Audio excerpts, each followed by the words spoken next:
How you doing, Manny? How's it going? How you doing? I'm doing good, my man. Yeah. Doing great. Yep. It's Friday. Mm-hmm. Nice day off. Yeah. Just got done watching Wakanda Forever, which was really good with the kids. Worth seeing. Yeah. Definitely worth seeing. I haven't watched the first one, so I don't know. I don't watch a lot of the Marvel stuff, so I'd have to catch up. Why? It's a lot of time. It's Marvel. Well, listen, I'll save you some trouble. The past couple Marvel movies have sucked, so this one put Marvel back on the map again. Yeah. Yeah, so. But you need to watch Black Panther. Yeah, no, I haven't watched any of these in such a long time, so. Do you even go to the movies? It's been a while. I think the last time I went to the movies was Scary Stories You Can Tell in the Dark. You remember that? Scary Stories to Tell in the Dark. Am I saying that? Maybe I'm getting the name wrong. But you remember the book when we were kids? They used to have always at the book fair, and it used to have these like gruesome pictures. It was like little scary stories. They made a movie about that. Those are classics. Maybe like 2-3 years ago.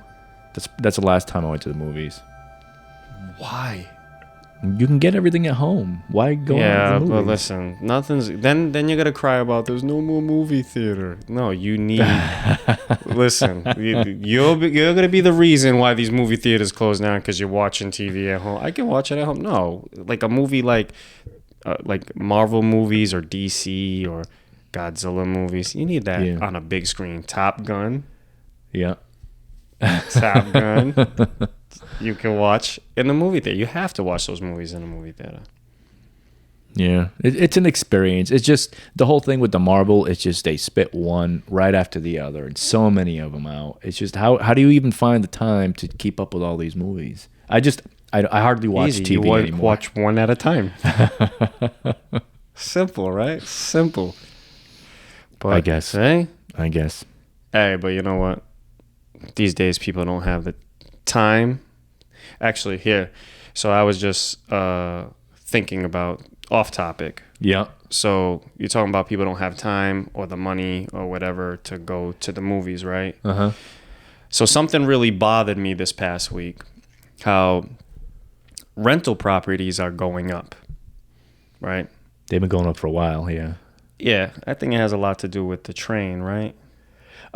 They've been going up everywhere, but a lot, like crazy over in this market also. But I mean, they've been going up everywhere. Okay, so I'm getting a little disappointed where you have people that I'm not saying it's easy to be a landlord. It's not. Mm-hmm. But you do have good tenants out there, and you also have your bad ones. But when you already have property that you already own, yeah. Like, what is the reason for you to raise the rent so high for people who are good tenants? So it depends. As things as prices, inflation happens, everything increases. Utilities increase, taxes increase, everything increases. And if you don't increase the rent somewhat, because I'm a landlord and I have some properties, as you know, if you don't increase it somewhat, then it comes to the point where it's not that profitable anymore. So, and obviously you don't want to abuse it, and a lot of people do abuse it, and you're probably talking about the abusers. But you have to keep up. Every year the cost of living goes up. So if you don't raise your rents every once in a while, it gets to the point where you're just losing or not making a profit. I get it. Like I said, I get it. But when you're seeing that, this is why I could never be a landlord. Yeah. Okay. Yes. Cost of living goes high. Definitely understandable where, you know what, I gotta, lift this up 25 more a month. There's people lifting hundreds a month. Mm-hmm. Like, that's insane. So now you got people paying for rent who are working 3 jobs just to pay rent.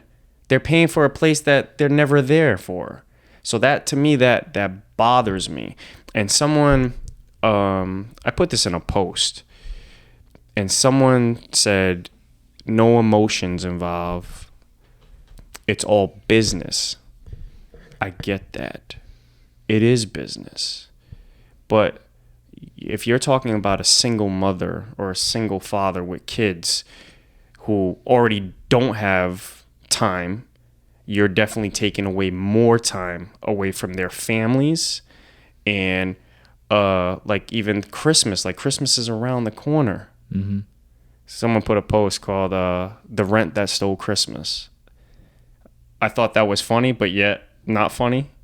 Yeah. Because nope, the rent's raised high. Now this mother is already working just to keep a roof over their kid's head, and now has to figure out a way to give their kids gifts. So there goes more time away from your kids. Or if you can even find a baby's, or then again, now you have to pay babysitters. So I think I get it's all business, but this is the problem with the world today, is that people put money over people's lives. And when you're doing something like that, you're the problem that's going on in the world. Because everybody's got to, it's either I eat or they eat. And I have a problem with that whole survival of the fittest. You know, it just bothers me where as long as you eat, you're good. I mean, we saw the same thing in the pandemic. I'll give you a landlord's perspective. All right. I'd like to hear that. I have some properties, right. and I have tenants. And when you get a tenant, you always try to get, at least I've always tried to get good tenants. You know, you try to get good backgrounds, people who have steady jobs, people who are going to pay. It doesn't always end up that way. Now, some of the stuff that you're saying about, you know, raising rents. Yep. So as you know, as inflation comes, you want to raise it. Yeah, you want to be fair. There's also things that pop up all the time. Things break, you have to fix them. Now suddenly everybody's more expensive. Plumbers are more expensive. All right. So there's a lot of things that go into it. And you know, some of your tenants also fall on hard times and they don't end up paying, or they're late with their rent. Right. Now, I see when it's hard times, everybody always says, you know, watch out, help your small business owner, watch out for small business owners, this and that, small business owners, except when your small business is rental properties, right? I consider myself a small business owner. Okay. But when everybody kind of thinks of landlords, maybe they think of us like a slumlord, or they think of some guy who's, you know, has got hundreds and thousands of apartments and makes so much money. But for me as a small business owner, you know what, you're talking about affecting the single mothers or this and that. Well, when I don't make money, or you know, or I start losing money on properties, then you're affecting me and you're affecting my family, and it's my business, my houses. So when you start to affect me personally, which is my business and my kids, then, you know, I'm going to pick them over you, you know, Right. Because it's my business and I'm not responsible. A lot of people, yeah, they fall in hard times, but a lot of people, I see a lot of people out there and some of the things they spend their money on, and some of the stuff they could spend their money on maybe the rent. No, you know, I see just frivolous spending, and or vacationing, or doing a lot of things where you spend your money and or your rent check or your food or whatever, or the basics are the last thing on your mind. And that's why I can't put my family, you know, my business on the line because you've made bad life choices. And I'm not responsible for you. And believe me, I've helped plenty of people, and I've worked with people when they can't pay the rent. And I do my best because I hate throwing people out, especially when it's good people. Right. But I'm not responsible for you. And if you can't afford a specific property, it's time to either make a life change or get, you know, maybe try to get government assistance or something. But I am not your government assistance. I am not your nonprofit. I'm not your, you know, your person to lean on and ask for favors. You know, you're messing with my business. You're messing with my family. You're messing with me. No, I definitely, like I said, that's why I couldn't be a landlord. Yeah. Let me state that I can't be a landlord. And as far as that business, the way you portray that, I like that. But I'm also thinking, because yes, when you see there's bad tenants out there, they all of a sudden have these big flat screen TVs, they're spending money on their stuff instead of rent. That's completely wrong. But there's also tenants who buy things, they want to have that nice TV too, just like the landlord or anybody. People want to have nice things too. They want to have a nice apartment with nice things. So it can go both ways. You know, like if you starting that business is for what? To be successful, to be able to afford and buy things and relax, to the things that you always wanted to. So the tenants or whoever, landlords or whoever you're in charge of or watching over, like, or as far as your business that's involved in your business or your tenants, they're trying to live that same life too. Obviously, they're not gonna get to that level if the money keeps getting more, like the rent or whatever keeps getting higher and higher. They can never get to that level because now they're working 2 to 3 jobs, or they're finding ways to be at the same level as the landlord, and that's impossible. You know, a lot of people are buying these houses, right? The market's insane right now. Yeah. You're buying these houses, and then because you have this vision of making so much money off people who don't even make money. So who's at fault with that too? No, there's definitely things. You know how the house prices went up everywhere. It's insane. It got crazy, and yes, it's happening here in this area with the train coming in and everything. So it's crazy, and some of the prices have really exponentially, gone up with the rents. So yeah, there are people that are abusing, and they're taking advantage. Absolutely. And then they already have plenty, and they just want to squeeze every penny out of it. Right. Like every business out there. There's a lot of businesses, we're not just talking about rental property and all that. That's every business. I made this much this year. Let's see how I can make next year. Yeah. Let's squeeze every little ounce of like energy out of these people so they can make me profit. They always want to see how far they can push it. Yeah. And not always. It's not every single business, right? No. I'm not saying every single business. When you get into like the larger businesses, and that's how it works. Right. And public companies, if they didn't make more money than they did last year, then they're not making any money, right? Everybody says, hey, we're not making a profit. Mm-hmm. So yeah, no, I completely understand.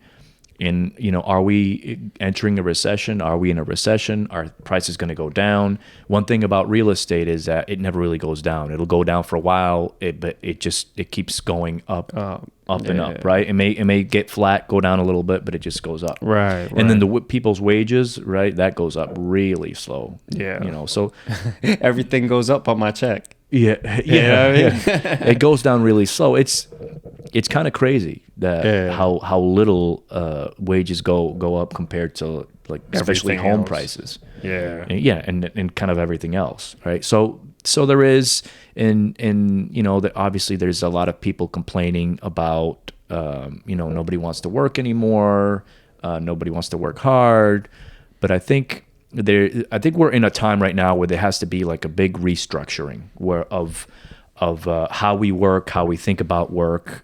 And people are choosing to, if my lifestyle, if I don't go as crazy with my spending, I don't have to work that much anymore, or like or minimalist.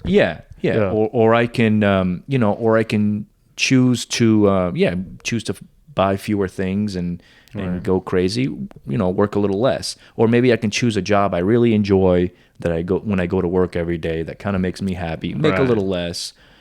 So people are choosing because that old thought, I think, of making so much money and retiring when you're at 60 and enjoying your life for that point. Even our retirement plans aren't that good anymore compared to what they were. Hardly anyone has a pension. It's like companies kind of care less about you. Right. Unless maybe like those big Silicon Valley companies, they have these crazy perks and gyms and lunchrooms and all this stuff for you to be, but we're not all there, you know. No, there's definitely needs some changes that need to happen. And let me just make this fair. There's good landlords and there's bad landlords. There's good tenants and there's bad tenants. There's great businesses and then there's bad businesses. So I just want to state that clear, as was no shot at anybody, but I think time brings change, and you know what? Changes need to happen as far as how people spend their money, how people look at money. Because I mean, there's no instructions on how to handle money. Mm-hmm. I mean, there's ways to do it, but no one ever here. This is what you should do with your money. Like, no one's ever just came out and just gave you a piece of paper like step 1, step 2, step 3.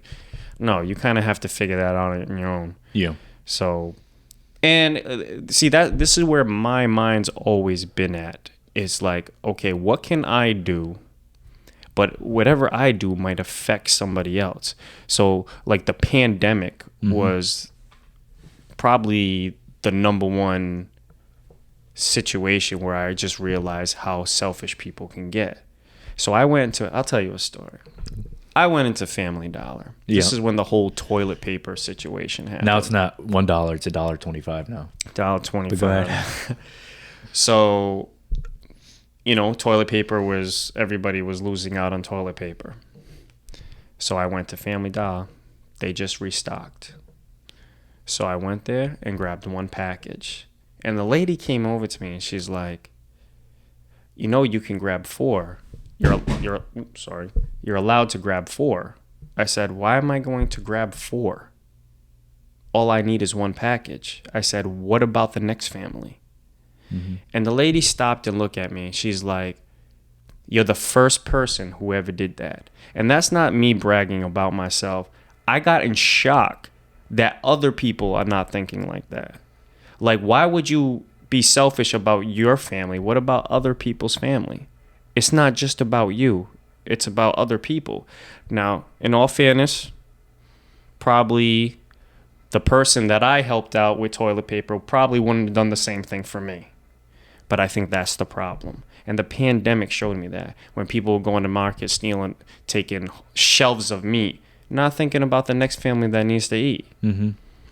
I mean, I get it, but this is the problem.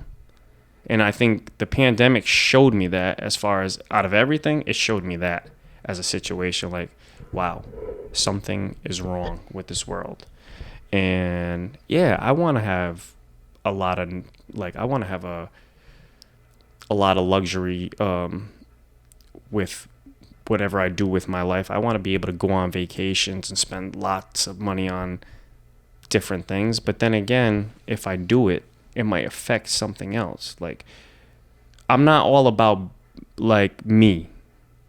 I want to, because whatever I do has a reaction. Is my actions going to create a bad reaction or a good reaction? And that's what I struggle with all the time. So when this whole rental stuff, with people like raising rent, my heart kind of went out. I could never be a landlord. I just realized that. If I ever had a thought about being a landlord, especially now, that thought's gone. Just because I couldn't do it. I can't see someone being out in the streets. I can't, even though I'm suffering, I just can't do it. But if I'm getting played and getting taken advantage of, then there's a different story. Because I don't expect anybody to be getting taken advantage of when they're giving out a helping hand. So that goes like vice versa. You know what I mean? You can have good landlord, good tenants on the same page. But it's just, it's just sad because especially being for those who are single parents, that's definitely not easy. They got so much stress between paying all the bills, dealing with kids and their homework and all, the little paperwork that you got to deal with. That's already a headache enough. Insurances, babysitting, like that's a struggle. And then if you have like a health condition, probably 10 times worse. So it's just, I don't know. So that's not going to be your business. Don't be a landlord. Don't be a landlord. not for me. It's not for the weak, I guess. I recommend nobody be a landlord. There you go. Right? Just don't be it. just sell your house Don't to me. do it. Just sell your house to me, and I'll take care of all your worries. Oh shoot. So, all right. Yeah, I feel like that was something that had to be said. I needed to ask somebody else about that too, because it was just bothering me. I'm not overthinking, am I? Overthinking. You like to think a lot, but no, overthinking. No. Okay. You're generally an overthinker. Yeah, But that is true.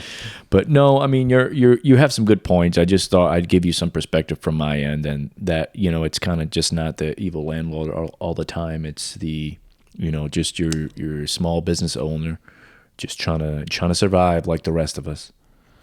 So I get it for sure. So, all right, that was a good little subject. So let's hop on to the. Let's hop on to today's topic, which is how to get back up when you're falling down, right? Like I mentioned before, we talked about last few episodes, cheating, jealousy. So we're going to talk about how to get yourself back up today. And it's not necessarily just relationship stuff, just different things in life that can happen, death, injury, sometimes just life gets you down. You get caught up in the wrong path, and you kind of just want to straighten out and get on the right path. So, I did a little bit of research. I like to get on the internet and look up stuff. I like to Google. So I went up. So I went to the Google and Just play it.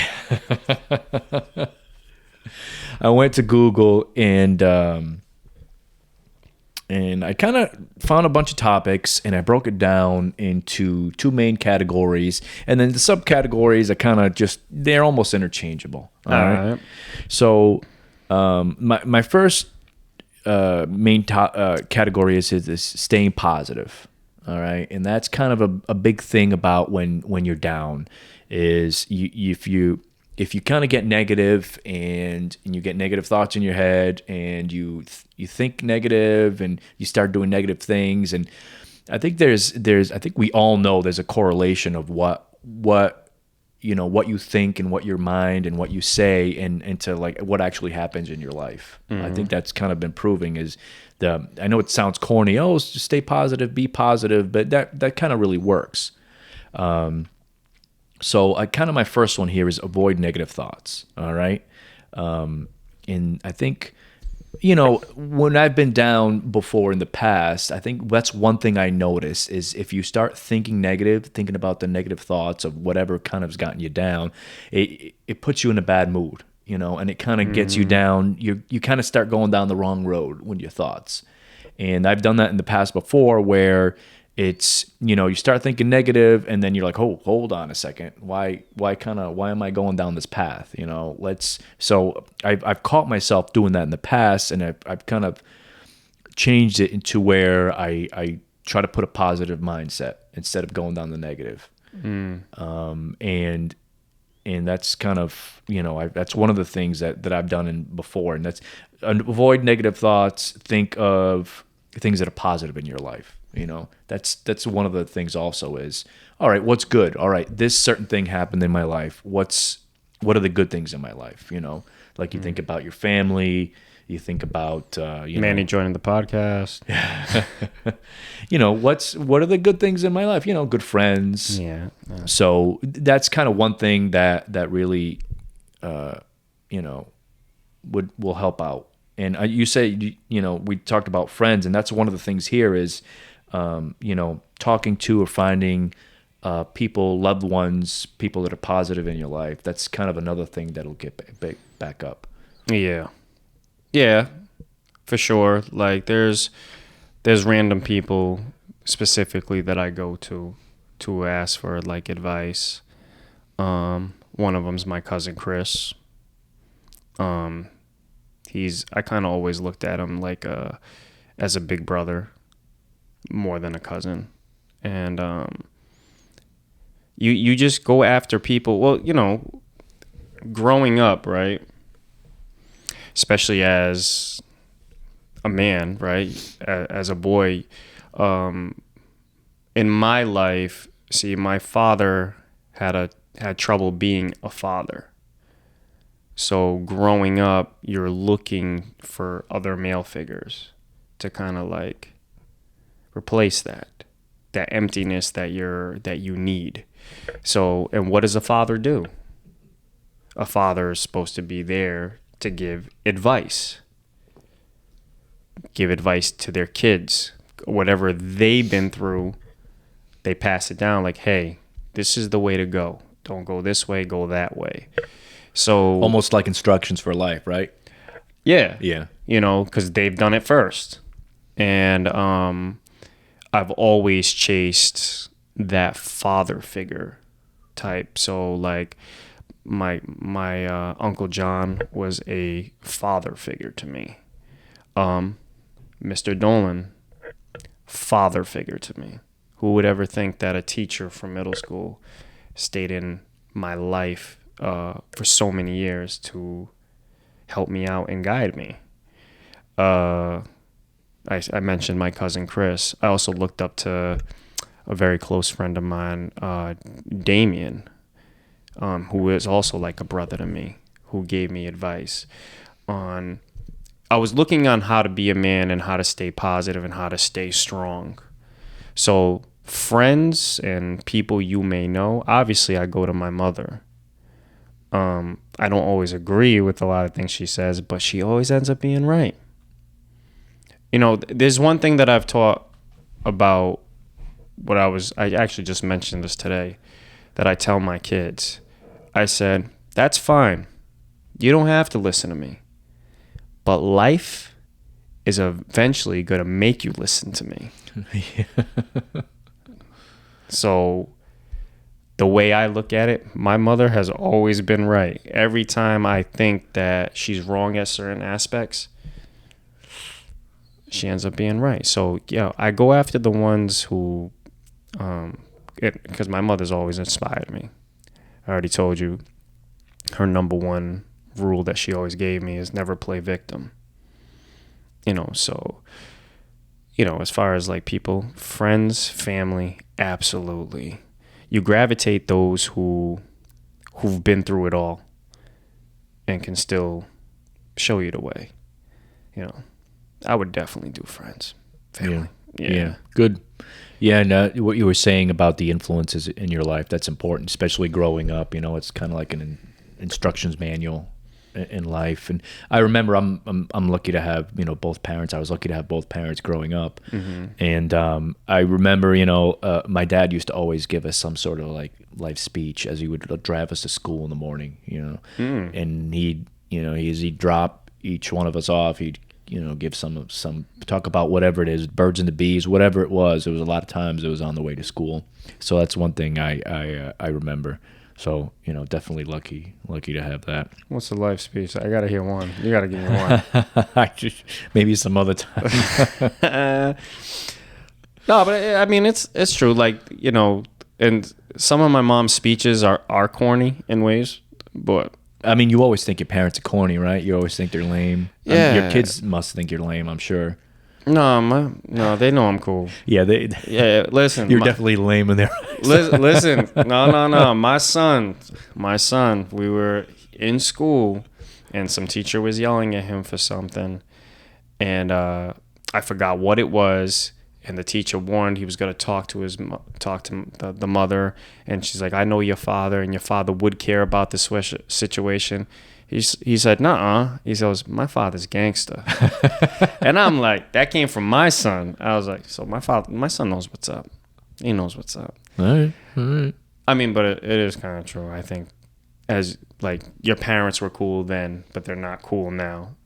So as you grow up, you know, I think you kind of go through different stages, and I'm sure, you know, you get to a point where you almost have to like separate. You want to become your own person, and you know, you want space from your parents. You feel that they're on you. You want to go hang out with your friends all the time. Yeah, but they just don't know how stupid they are. Yeah, right. I mean, they're smart when it comes to like a lot of like stuff that they're teaching now in education. in the schools. I think. Depending on what they're teaching. Yeah, and they know how they're tech savvy and all that, but they're stupid at the same time. Yeah. And we were there. Sure. My mom still calls me stupid. Every time she sees me do something that's like a little off, she's like, "Nell, you're so stupid." I'm like, ah, and that's everybody's thing. Like, She brings you back down to earth a little bit. oh, Yeah. absolutely. She's quick to bring that rope, tug me right back down. Okay, yes, ma'am. That's good. That's good to have that another point of view, somebody kind of keeping an eye on you. So, But also, I don't know about you, but for me, again, not having that male figure when you needed him, movies and music influenced me. Or some kind of athlete may have influenced you. Or some kind of someone in like that limelight has influenced you. There's got to be. I've had so many influences growing up from movies and music. I mean, there's certainly like actors that I would, and athletes that I like to watch in certain movies. I'm trying to think about. I think it would be Arnold. If you take an influence, The Terminator? Yeah. If you think about it, right? He immigrated to the U.S. He was pretty young. He became the top of his sport in bodybuilding. He worked his way. Thick accent. He worked his way up to the top of his sport, and he became the absolute best. By the time he was doing that, he was already in real estate. He already had properties. He was already doing business. All right. When he decided that, he wanted more, he wanted something different, he got into acting.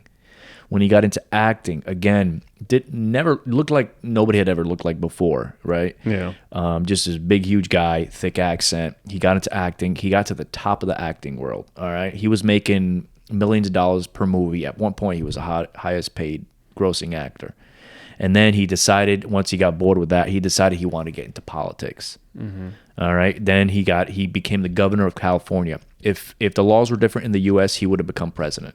He would have run for president. He would have become president. This dude, he's just, look, whatever he puts his mind to, he accomplishes. So he has this really cool speech which I've sent to people. If I'm kind of almost mentoring people, younger people, I'll send them this speech, a really cool like rules of life speech that he did, and now as he's older, he's accomplished just about everything he does. He does a lot of philanthropy. So Right. I think it's if I like look at somebody and look at the work ethic and look at the accomplishments, I think he's a person that would come to mind. So I think Stallone's better, but I'm a big fan of Stallone too. can't beat Rocky. Terminator was great, but Rocky was better. Terminator is a machine from the future. How could you? Stallone, sorry. You couldn't even punch So him. was the Russian in part 4, but Rocky beat him. So, but listen, like, How are you going to compare the Terminator? Come on. come on, Rocky. Favorite movie of all time. But like something like that. There you go. So we're looking at celebrities or whatever. So movies and music inspired me as far as overcoming challenges. You look at a movie like Rocky, perfect example for overcoming challenges. Mm-hmm. That's actually one of the go-to movies that I watch when I'm feeling like down and out is Rocky. Because no matter how many times you get knocked down, you get right back up. And there's that famous speech that he has. Which one's your favorite out of all the movies? Always the first one. Yeah. Hands down. But you, like, I take bits and pieces of everything from music to movies. So, like, growing up, like, who wasn't a Tupac fan? Right? I was influenced by Tupac. Why? Because he was always talking about keeping your head up. No matter how bad things were, you always just rose to the occasion. And he was like a father figure to me that I admire. Bruce Lee. Still admire him to this day. There's something about his philosophy on life that like made me think of I can get through whatever. You know, like deep down, I am a martial artist. Like it's not just in fighting, but it's in life in general. You kind of use self-defense to how to deal with life. Discipline, right? Self-defense it's good learning discipline. Yeah, Absolutely. I mean, martial arts teaches you that. So you have Tupac, Bruce Lee, you had Sylvester Stallone and Rocky. Like these influences like helped me, kind of like molded me the person that I am today. Like even Will Smith, Fresh Prince of Bel-Air, like even a lot of his philosophies on life. It's like, I mean, I didn't agree with his last philosophy with smacking Chris Rock, but even the way he approaches life. And then for me, you know, the ultimate man, because you know how I am with my spiritual growth, is to me, it's Jesus. Like Jesus is the ultimate male figure to follow. And since I've been a teenager, see, he's the ultimate figure that I've followed throughout my whole life. There's no comparison to anybody. So to me, he's the ultimate male figure to get over these humps in life. You know, his words are just so sharp like a knife, and yet easy. Like it's just easy flowing. It's just that's, you know, I'm glad you said that, because that's one of these topics too, is under staying positive is finding faith or religion. So a lot of people can, you know, and if it's not a religion, maybe it's like stoicism or some sort of faith. Something, I think it's something for like a life discipline type of, you know, it doesn't always have to be some sort of like a religion. right. Whatever it is, finding some sort of, I don't know if it's like a greater self or a grounding or a spirituality. You know, almost, how would you say it? Almost like, I don't know, almost like a rules or something to live by. You know, like a religion or a faith, I would consider it sort of a set of morals to live by. And kind of finding that maybe when you're lost a little bit, you're going down the wrong path, is finding that some sort of morality, discipline to kind of get you back in the right path. Yeah. I mean, because everybody like loves freedom and wants freedom, but sometimes you like need boundaries and directions to keep you in line. So like faith can, or some type of religion or practice of faith can kind of lead you towards that. Yeah, and I found discipline just to be like great. Like, I think it's just a great thing in life, and I think we're going to get to it when we get to the next topic. But Yeah. Just discipline, having your discipline in life, and not just giving in to just all the little joys, just holding out. Sometimes just like holding out on the little joys until you kind of work for it or build up to it, and then you reward yourself, right? Not always, you know, being a glut for every little thing. And like for me, I don't, one of the reasons I don't watch a lot of TV is because I sit and I love watching movies. You know, I like watching shows, relaxing on the couch, and spending what's more, you know, what can be enjoyable, like spending a day on the couch watching movies or whatever, a rainy day, whatever it is, a snowy day. But for me, I don't do it a lot. I try to keep it. I try to do something always more productive. And so when I get to that, when I give myself the joy of watching a movie, it's kind of like a reward. I feel like it's a reward.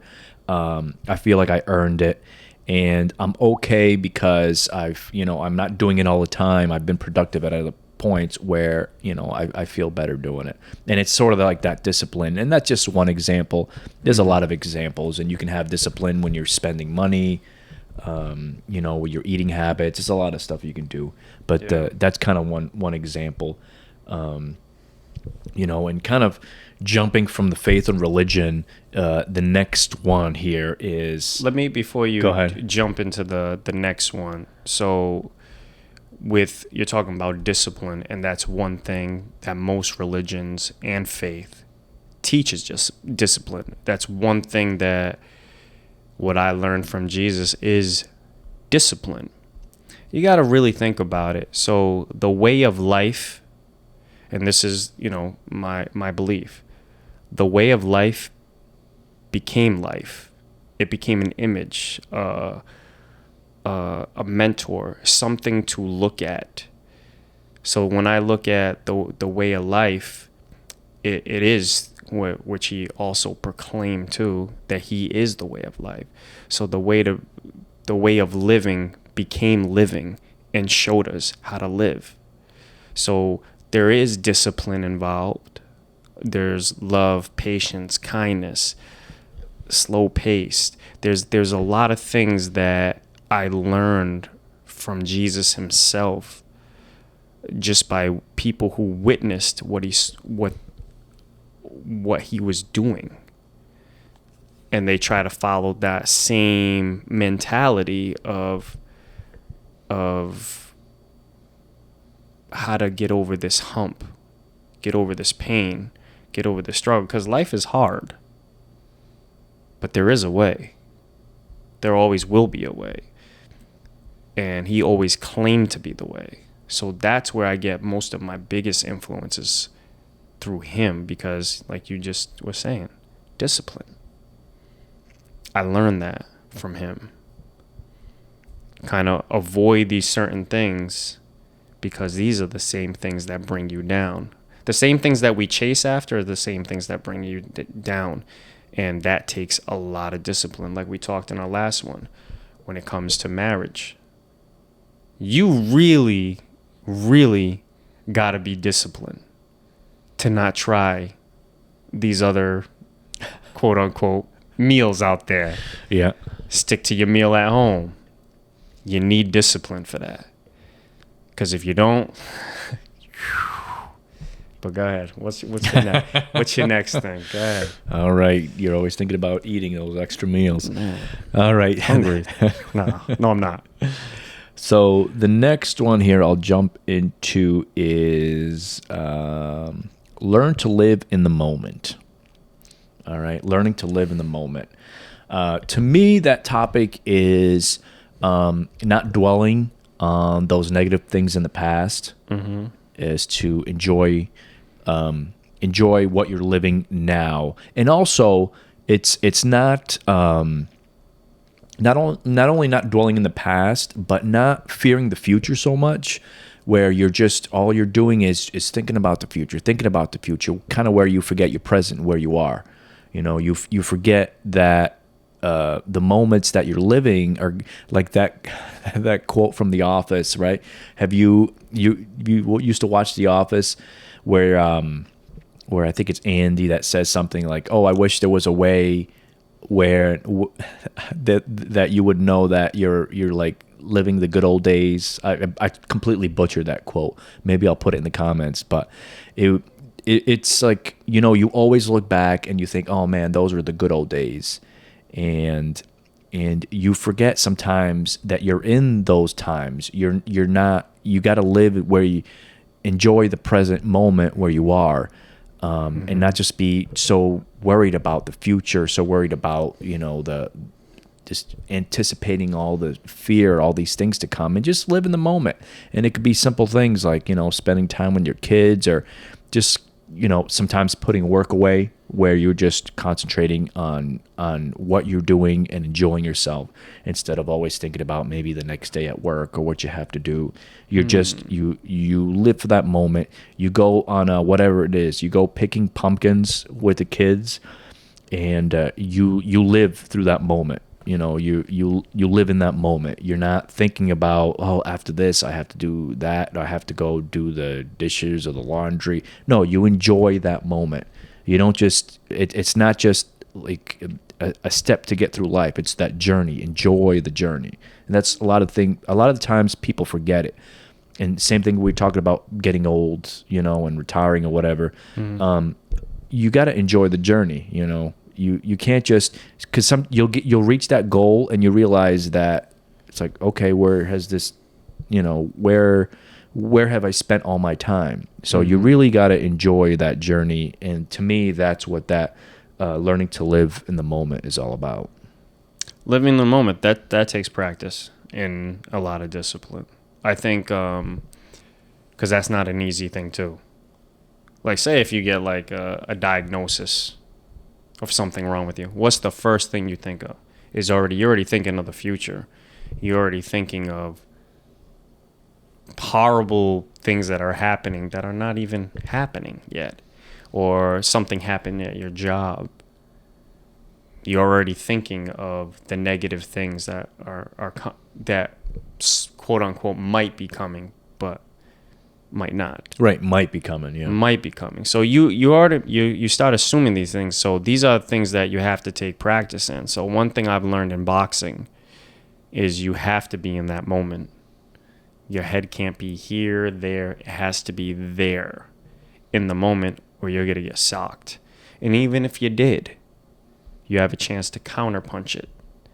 There's always, every action has a reaction. So there's always ways to look at things from a different perspective, but still stay in that moment. And that takes like a lot of practice. One of the things that I learned that Bruce Lee did, he took one sound that had like this, like, I don't know if he was listening to rock music or whatever, and then he took another sound at the same time and had the ocean, the sounds of the ocean, and he tried to use that as a focus to slow down everything. So I think when you're in the moment, you're able to slow down time and you get to enjoy yourself. Like, you got to think, if you like going out to the clubs or dancing, you're in the moment. You're in that moment. Those are one of the things you're in the moment with, because you're having fun, you're dancing, you're not thinking about life, you're thinking about having a good time, or what's the next dance move I'm gonna do, or if you're watching a movie, like, you're getting into the suspense, you're in the zone. So I think the biggest thing is, ways to do that is know that distraction is the enemy, and then focus on the now, like it's someone that you're dancing with, or your opponent in the ring, or a movie that you're watching, or a song that you're listening to, that you're catching that one lyric that you're just trying to grasp, and like, that's it right there. Like, these are practices that you have to live in the moment. Or say you're at, somewhere at the beach. I don't care what anybody says. When you're in that water and you're swimming and you're enjoying the sun and the water, it's just like you're in that moment. Yeah, I think a lot of it helps if you're doing like a physical activity too. When you're in the middle of something, you're kind of concentrating, like you're saying, you're in the water, you're in a dance club dancing. You're really, you're in there because you're so concentrating on like being in that physical activity that you have to. Like you lifting weights, right? Yeah. You have to be in that moment. Yeah. If not, that weight is dropping on you. Oh yeah, you could die. So just don't, focus on that moment. Like, you're right, physical activities, there's something, it really is. It's like it's a dance that you got to be in that moment to hit the right step at the right time. What is it? Rocky said it. What? One step at a time, one hit at a time, one win at a time. That reminds me of something. That one thing at a time. The 2004 World Series winning Boston Red Sox. It was. I think it was when they got down to the Yankees. It was they went one game at a time, one inning at a time, one at bat at a time, one pitch at a time. So they broke it down. So you're not thinking about, because they got down. They got down to 3-0. They were behind. There's like nobody had come back from that. But all they did is just one pitch at a time. You know, you're not thinking of that bleak future like, oh, nobody's ever come back from this. How are we ever going to do it? You don't think about that. You think about what's in front of you. You think about that next pitch, whether you're on offense or on defense. It's that next pitch. It's that at bat. It's that inning. You know, you don't get too far ahead of yourself. That's what it is. Wait, now you make me think. Sorry, I was zoning. One step at a time, one hit at a time, one round at a time. I think that's how it goes. All right. And that's how you... When you find it, I'll put it in the comment section. I hope I didn't screw that up because it's such a great line. Okay. It's hard to memorize everything. But that's such a good line. I am the worst at memorizing lines. Names. I'm bad at names. Oh yeah. If I just meet you and you just told me your name, guaranteed I already forgot it. Yeah. So if we meet, just repeat your name several times in the conversation because I've already forgotten it.